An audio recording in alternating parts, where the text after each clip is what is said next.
everybody. Hey, babe, that's my husband over there at the hot dog stand. Shout out to him.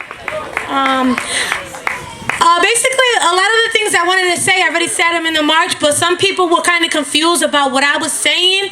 So I'm just basically going to tell you all that National Grid wants $180 million to build more junk over there in the Port of Providence. Now, it's kind of far from there, but actually, all those things are basically bombs built next to each other.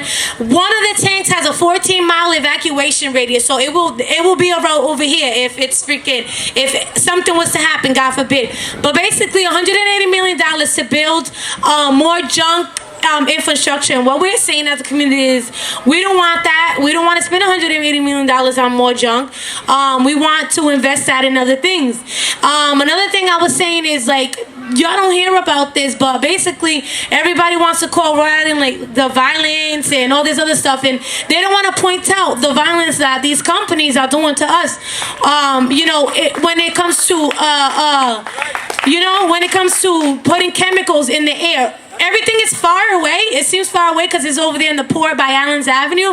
But the air keeps moving, y'all. The water, we all drink the same water.